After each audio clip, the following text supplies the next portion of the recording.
20 اپریل اساسگزار صلح و وحدت ملی پیشوای ملت پرزیدنت جمهوری تاجیکستان محترم امامعلی رحمان با رئیس شهر دوشنبه محترم رستم امامعلی در ناحیه شاه منصور پایتخت با کارهای نوسازی جمعیت دارای مسئولیت محدود کمبینت ارد دوشنبه آغاز رسمی بخشیده با نقشه تجدید آن از نزدیک شناس گردیدند. طور اطلاع داده شد جمعیت دارای مسئولیت محدود کمبینت ارد دوشنبه در مساحت 4 گکتر قامت افروخته است و پس از نوسازی پرره فعالیت آن در سمت استیصال ارد با نصب تکنولوژی معاصر مطابق با استانداردهای جهانی به راه مانده می شود. اینک با تقاضای زمان و در دایره توجه روزافزون پرزیدنت مملکت محترم امامعلی رحمان در سمت رشد ساحه صنعت و تامین ساکنان مملکت با محصولات خوش صفت وطنی اقدام تجدید و مجهزسازی آن با تکنولوژی معاصر از جانب صاحبکاران وطنی به راه مانده شد. تجدید و از نوسازی بناهای موجوده کمبینت ارد دوشنبه امکان فراهم می‌آورد که با جلب سرمایه داخلی و صرفه وقت خطای استیصالی در کوتاه‌ترین مهلت به کار انداخته شوند و برای آغاز فعالیت استیصالی و تامین بازارهای داخلی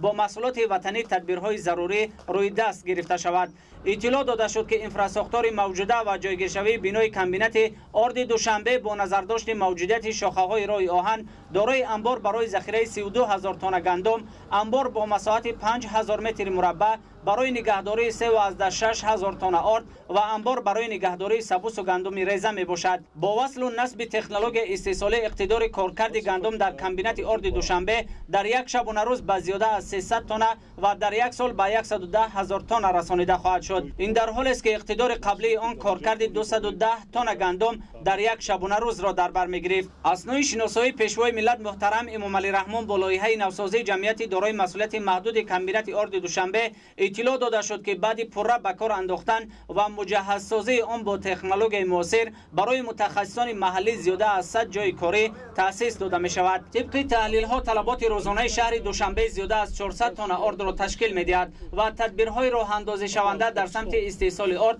در پایتخت مملکت برای معتدلی ارزش محصولات در فصلهای تیرماه و زمستان و جهت ذخیره آن همچون محصولات نیاز اول مساعدت فعال خواهد کرد. در دایره تطبیق لایحه از نوسازی کارخانه تمام بناهای آن با استفاده از مسائل ساختمان اعلی صفت و جلب ساختمانچیان محلی با طرح معاصر و زمانه‌ای تعمیر و تجدید کرده می شوند. از نوسازی و تجدید کارخانه برای تامینات بازار داخلی با آرد اینچنین زمینه گذاری به صادرات من بعده آن به کشورهای همسایه و بدین مسئله جهت تحکیم دیورسیفیکاسیون محصولات صادر شونده وطنی مساعدت فعال می نماید.